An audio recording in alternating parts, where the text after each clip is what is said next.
O mito começou a tomar forma real no dia 15 de dezembro de 1967, mais precisamente às 17 horas.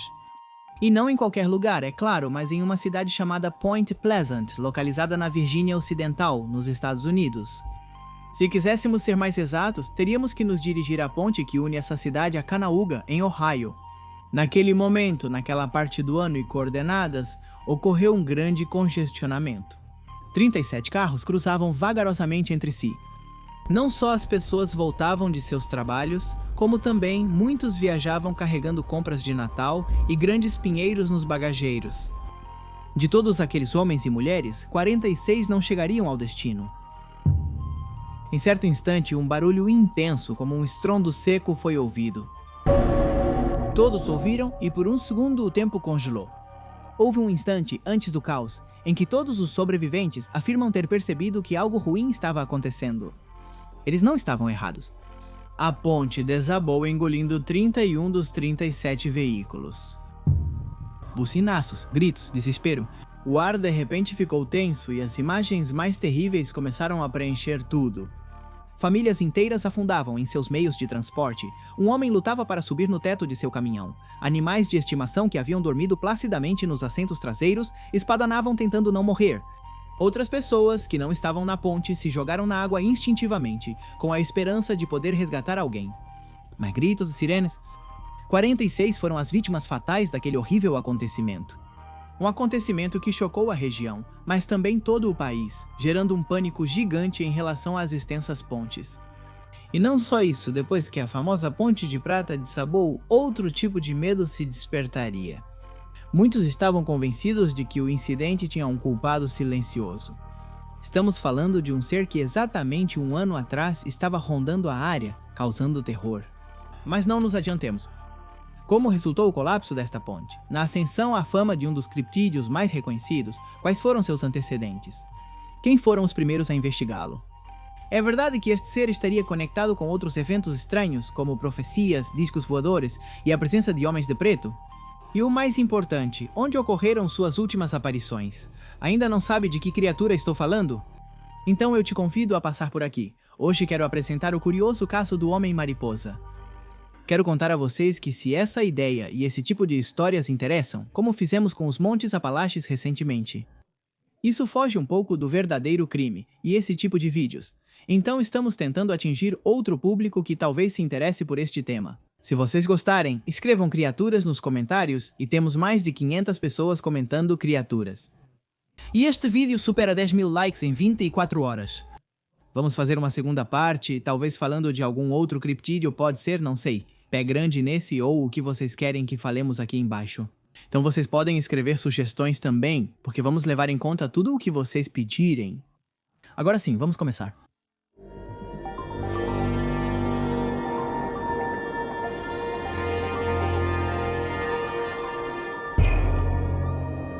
O pânico se faz presente. Vamos nos transportar para um pouco mais de um ano antes do momento em que a Ponte de Prata caiu. Porque embora esse fosse o gênesis para o mito decolar, o horror já havia cravado suas garras na Virgínia Ocidental muito antes. 12 de novembro de 1966. Um grupo de coveiros trabalhava arduamente em Clendenin, uma cidade famosa por ser o berço da primeira planta petroquímica do mundo. Esses homens cavavam valas a grande velocidade, enquanto murmuravam e riam baixinho. Era um trabalho árduo, mas estavam habituados a fazê-lo. Para o que eles não estavam preparados, foi para o que viram. Subitamente, entre as sombras de árvores próximas, perceberam um movimento que agitou algumas folhas. Antes que pudessem conjecturar sobre o que poderia ser aquilo, viram uma enorme figura humanoide saltando entre os ramos frondosos. O desconcerto de todos aumentou quando descobriram que o ser tinha enormes asas. Então, o pânico os paralisou, pelo menos até que viram seus grandes e brilhantes olhos vermelhos. Imediatamente, os coveiros saíram correndo e só pararam quando precisaram recuperar o fôlego. Eles não sabiam, mas haviam sido os protagonistas do primeiro avistamento oficial de um monstro que logo se tornaria habitual para as pessoas da região. E é que apenas alguns dias após este incidente, dois casais passeavam perto do setor conhecido como Área Trinitrotolueno. Área Trinitrotolueno, uma zona de antigos depósitos militares da Segunda Guerra Mundial. Depois do conflito, o lugar começou a ser utilizado por casais que queriam se afastar do centro para passear em tranquilidade ou ter um pouco de intimidade. As 4 pessoas faziam isso quando, de repente, uma criatura de cerca de 2 metros de altura, com enormes asas, apareceu entre as sombras de uma ruína. Novamente se repetiu o fator dos olhos vermelhos e o fato de que o ser se movia com algo parecido a pulos. As testemunhas infelizes correram para seus veículos sem hesitar. Sua consternação só conseguiu aumentar quando, pelo espelho retrovisor, puderam ver que o ser os seguia. E como ele fazia isso? Voando? E não só isso, voava a uma grande velocidade. Eles perceberam isso porque não conseguiram perdê-lo, por mais que acelerassem e acelerassem. De acordo com o que eles declararam, parecia que o humanoide parou de segui-los quando perdeu o interesse neles. As autoridades não se convenceram com o relato, especialmente quando foram à área do encontro e não encontraram evidências, como pegadas. Apesar disso, os 2 casais relutavam em ser considerados insanos. Também ficaram insatisfeitos quando o comissário tentou explicar que provavelmente era um mal-entendido. Aqueles que tinham visto o ser estavam certos de que não estavam delirando e que muito menos tinham se enganado. Eles viram um homem alado de olhos brilhantes, por mais inacreditável que fosse, e todos os 4 testemunharam. Você poderia falar sobre sua gestão? Ao contrário da polícia, a imprensa mostrou interesse em reproduzir essa história. Depois de ouvir as diversas conferências que naqueles dias foram dadas pelas testemunhas, um jornalista batizou a aparição como Mothman, ou Homem-Mariposa. Esse batismo tem sido objeto de debate. E acredita-se que ele mesmo esteve ligado ao Batman? Ou mais precisamente à série de televisão que era transmitida naquela época, onde Adam West dava vida ao encapuzado de Gotham. Aquela ficção com trajes coloridos e vilões bizarros estava em ascensão. E não são poucos os que sustentam que foi a influência dos quadrinhos que fez com que aquela coisa que estava aterrorizando os vizinhos de Point Pleasant obtivesse o nome que finalmente obteria. Além disso, Mothman era um nome atraente que permitia aos jornais tecer misteriosos e poderosos títulos. Títulos que não pararam de se multiplicar. Dias depois, 2 amigos relataram ao jornal local que uma criatura surgiu diante de seu veículo. A luz dos faróis o havia desconcertado e, graças a isso, os jovens conseguiram escapar. No entanto, eles acrescentaram outro detalhe crucial. Enquanto aumentavam o volume do rádio, a estação que estavam sintonizando sofreu interferências estranhas. Desta vez, conforme estipulado, a besta se moveu a quase 160 km por hora. Como isso poderia ser lógico? Os relatórios cresceram conforme o tempo passava. Havia pessoas que encontraram arranhões em seus veículos, pessoas que foram acordadas por um arrepiante uivo que não se parecia com o de nenhum animal conhecido. Pessoas que tinham visto uma sugestiva silhueta passando em alta velocidade entre as nuvens. Pessoas que viam sua televisão ou rádio falhar justo antes de sentirem passos no telhado. Entre essas pessoas, havia gente de classe baixa, média e alta, assim como representantes de diversos ofícios comerciantes, bombeiros, entregadores. Qualquer um poderia se tornar o próximo a se cruzar com o Homem-Mariposa. E foi talvez essa possibilidade latente que gerou o pânico. Em menos de uma semana, o Gettysburg Times relatou 8 avistamentos. O mesmo aconteceu com os outros jornais.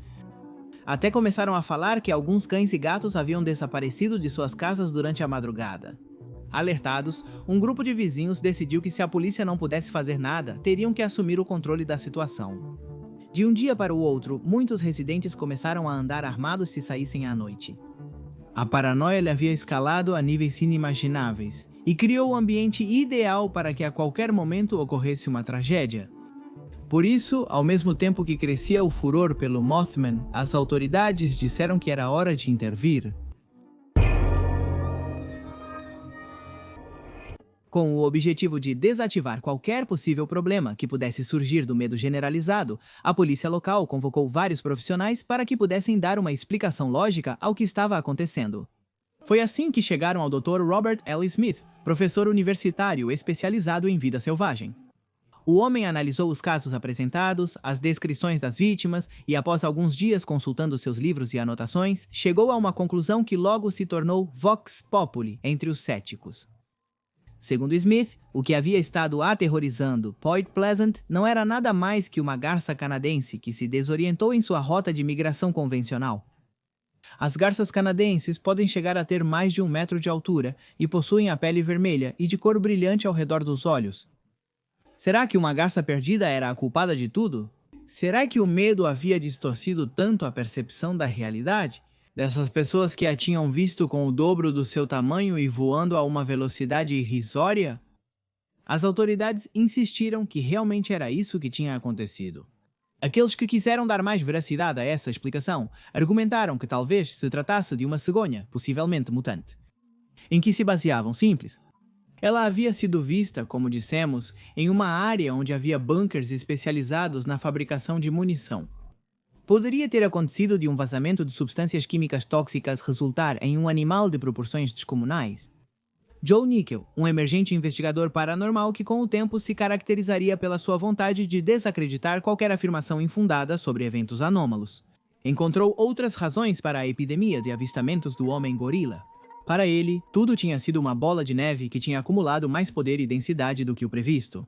Acreditava que após uma experiência provavelmente derivada de uma confusão, um monte de pessoas entediadas haviam aproveitado para se divertir, assustando os outros. Parte de suas suspeitas foram justificadas quando descobriu que um grupo de trabalhadores havia amarrado lanternas vermelhas em balões de hélio, com o objetivo de pregar uma peça em seus atormentados vizinhos. Joe também não descartou a ideia de um animal mal identificado, só que, segundo suas suspeitas, não se tratava de uma garça canadense, mas de uma coruja das neves, um animal também enorme. De fato, suas pesquisas mostrariam que em 1966, coincidindo com o período de maior avistamento do homem-mariposa, um sujeito chamado Ace Henry havia abatido por esses lugares uma coruja com uma envergadura de 1,5 metros. Essa ave ainda é exibida no Museu do Homem-Mariposa. Essas declarações, em vez de sufocar o mito do homem-mariposa, apenas o acalmaram por um tempo, porque depois ele voltaria com mais e mais força. E a culpa disso seria o que aconteceu na Ponte de Prata. A Ponte de Prata foi construída em 1928 pela Corporação Geral e pela American Bridge Company e foi projetada de acordo com as especificações da Sociedade Americana de Engenheiros Civis. Possuía 2 faixas e um comprimento total de 680 metros, incluindo os acessos.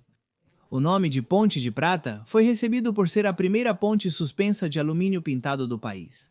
Isso fez com que muitas pessoas até se aproximassem da área para fotografá-lo. Era um elemento da paisagem do qual todos estavam orgulhosos. Até mesmo muitos residentes não paravam de repetir que, além disso, a ponte contava com técnicas de engenharia únicas, como correntes de alta tensão e torres basculantes. Durante quase 40 anos, a ponte se ergueu majestosa sobre o rio Ohio, no início de 1967. Uma comissão protocolar o inspecionou e alegou que ele estava em perfeitas condições para continuar funcionando por mais tempo. No entanto, isso não foi o que aconteceu. 15 de novembro de 1967. O orgulho de Point Pleasant desmoronaria, ceifando algumas vidas mortais e concedendo ao homem mariposa uma nova faceta, e é assim que nossa história volta ao início. Incidente da ponte. Depois que o resgate dos sobreviventes foi realizado, os mortos foram retirados e os veículos caídos foram recuperados. A cidade entrou em um longo período de luto. Durante este período cinzento, foram realizadas investigações exaustivas para determinar a causa do incidente. A primeira pista foi que muitas pessoas na área de West Virginia e Ohio afirmaram ter ouvido um estrondo sônico no momento em que a ponte desabou. É denominado explosão sônica, boom sônico ou estrondo sônico, o componente audível da onda de choque provocada por um objeto quando ultrapassa a velocidade. Mas tinha a barreira do som. Poderia ter acontecido então que algo produzisse uma vibração capaz de gerar um desequilíbrio estrutural na ponte? As instalações militares próximas foram investigadas, seu histórico de detonações e o voo de seus aviões foram estudados, nenhuma coincidência encontrada. Além disso, outro relatório revelou que se um estrondo sônico capaz de derrubar a ponte tivesse ocorrido, danos evidentes teriam que ter sido percebidos em outras construções como casas e edifícios. Em paralelo, os residentes mais velhos lembraram uma peculiar história de antigamente, uma história que ocorreu em 1774. Naquele ano houve em Point Pleasant uma batalha entre 1000 homens brancos e 1000 nativos.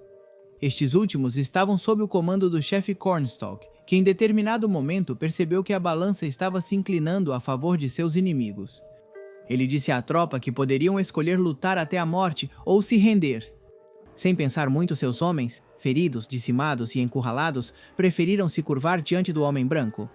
De acordo com a história oficial, a Batalha de Point Pleasant resultou em duas outras coisas importantes: a assinatura de um tratado de paz e, ironicamente, a captura e execução de Cornstalk.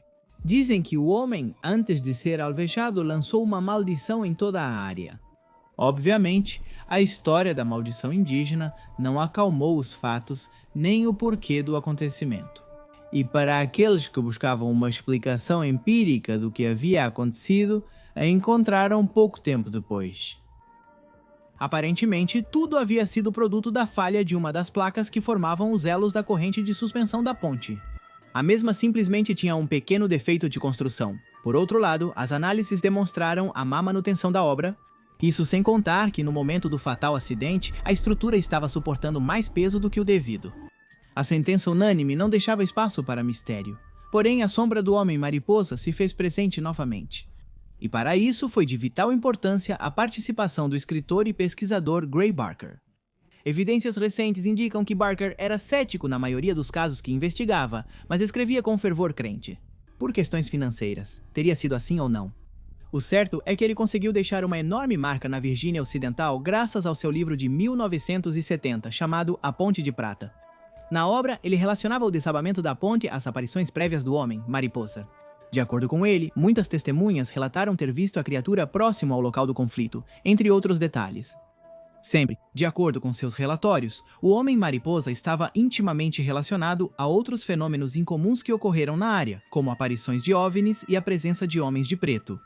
Essas ideias poderiam parecer tão absurdas quanto as da maldição do cacique, mas não foram assim consideradas pelo público em geral. O Homem-Mariposa, por algum motivo, parecia a todos um horror mais real, um horror do qual tinham uma consciência mais clara e contemporânea. Isso foi levado em consideração por outro escritor e pesquisador, John Keel. Keel foi um dos ufólogos mais influentes desde a década de 70. Foi o seu segundo livro, OVNIs, Operação Cavalo de Troia, que o popularizou. Ali apresenta a teoria de que os OVNIs são um fenômeno produzido por ultraterrestres, seres capazes de manipular a matéria e nossos sentidos, e que no passado se manifestaram como fadas, demônios ou divindades. Keel explica o título do livro dizendo que nossos céus se encheram de cavalos de Troia ao longo da história, e assim como o cavalo de Troia original, parecem esconder uma intenção hostil. Keel entrevistou aproximadamente 100 testemunhas que alegavam ter visto o Homem-Mariposa. Expandindo as investigações de seu predecessor, chegou à conclusão de que a criatura não era exclusiva de Point Pleasant e que tinha um poder profético. Esta ideia será a inspiração para o filme de 2002 Mothman, A Última Profecia, dirigido por Mark Pellington e estrelado por Richard Gere. Hoje em dia, a ideia de que o Homem-Mariposa aparece anunciando desgraças ou como prelúdio de eventos paranormais se tornou muito comum. Já não apenas em sua nativa Virgínia, mas em outras partes do mundo. Mas como isso se sustenta? Bem, agora é a hora de acreditar ou explodir as profecias. Entre 1976 e meia dúzia de testemunhas, na maioria crianças ou adolescentes, afirmaram ter visto na região de Cornwallis, Inglaterra, uma criatura praticamente idêntica ao Mothman. A descrição foi a seguinte e cito: era como uma coruja peluda de tamanho monstruoso e olhos oblíquos e vermelhos. Acontece que as aparições do chamado Homem-Coruja de Cornwallis coincidiram com um aumento da atividade objeto voador não identificado na área. Documentos relatam a presença de um homem alado nos arredores da Ucrânia em 1986. Especula-se que ele teria alertado sobre o acidente de Chernobyl, em março de 2009 na cidade e estado de Chihuahua. No México, um jovem avistou o Homem-Mariposa. O rapaz relatou que foi perseguido por vários minutos enquanto dirigia sua caminhonete velozmente. Poucos dias depois, eclodiu uma epidemia de gripe A que causou a morte de várias pessoas. Em 2011, ele foi visto no Japão, horas antes do desastre nuclear de Fukushima, em setembro de 2013. Várias pessoas teriam supostamente avistado o Mothman separadamente em Santiago do Chile. Um grupo de vários testemunhos até mencionou tê-lo visto voando em círculos sobre uma famosa praça. Histeria coletiva? Outra confusão com uma ave perdida? Difícil saber. A única coisa que ficou clara é que depois que as autoridades tomaram as declarações, ocorreu o infame terremoto de Valenar. Em 2016, uma foto foi publicada supostamente mostrando o Homem-Mariposa.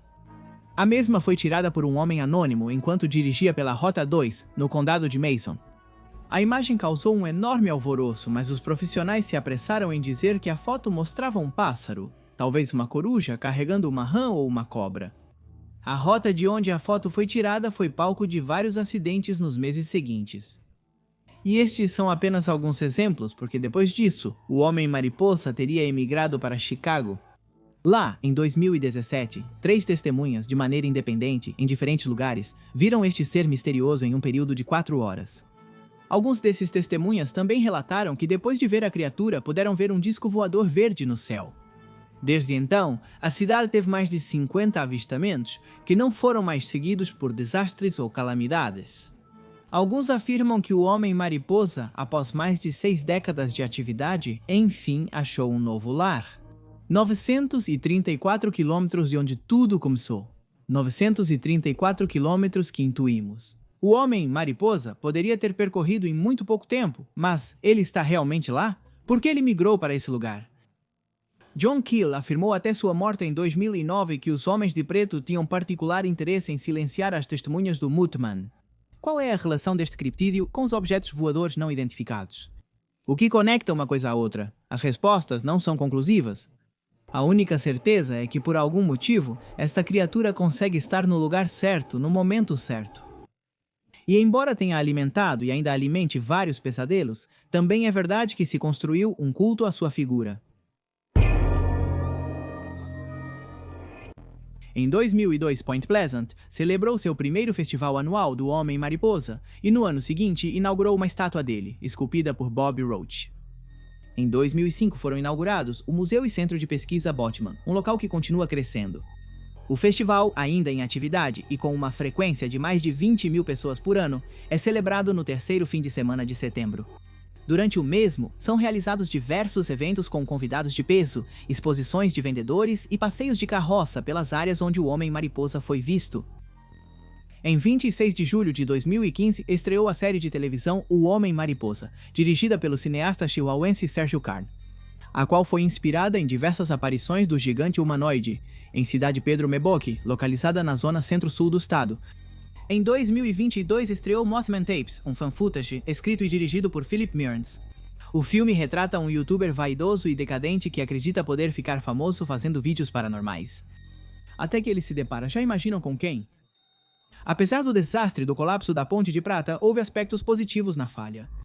As inspeções de pontes são mais rotineiras e exaustivas desde o ocorrido na Virgínia em 1967. Os engenheiros agora têm mais conhecimento sobre a fadiga por corrosão e a corrosão sob tensão, o que permite projetar e construir estruturas de melhor qualidade. Com a tecnologia atual, bem como melhores técnicas de design e materiais, há a esperança de que coisas como aquelas não ocorram mais. Desde 1969, há outra ponte no mesmo lugar onde estava a Ponte de Prata. A mesma foi denominada como Ponte Memorial Silver. Por que a presença do Homem-Mariposa se estabeleceu com tanta força após aqueles anos? Alguns acreditam que o mito desta criatura representa um desejo de imortalidade. Escolhida por aqueles que perderam familiares no incidente de 1967, os defensores dessa ideia acreditam que, estendendo a história do Homem-Mariposa, muitas pessoas conseguiram lidar com seu luto e encontraram um sentido, embora distorcido, para a fatalidade do destino.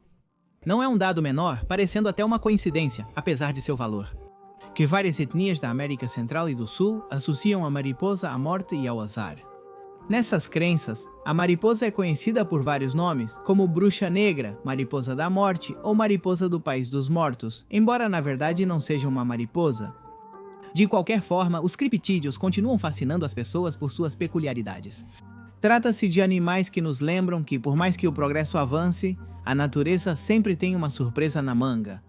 Os criptídeos, além disso, desafiam certos preceitos aceitos, nos confrontam com nossos medos do desconhecido e nos falam de seres solitários e singulares. Não é coincidência, segundo alguns pesquisadores, que a maioria dos criptídeos seja aterrorizante, mas essencialmente bons. Nem Pé Grande, nem Nessie, nem o Homem-Mariposa têm como objetivo nos atacar, mas sim nos forçam a repensar nossa capacidade de aceitar o que não podemos explicar. Ademais, esses seres seguem cativante por outra razão. É possível desacreditar algumas provas da existência de Deus, mas não a possibilidade de que ele possa existir. Mesmo que tenha nascido do boca a boca, ou por um erro, ou por uma piada. Uma vez que se instalam no inconsciente coletivo, os críptidos se tornam reais. E como no caso do Homem-Mariposa, continuam rondando sobre nossas cabeças, esperando o momento oportuno para descer e anunciar novas e terríveis calamidades.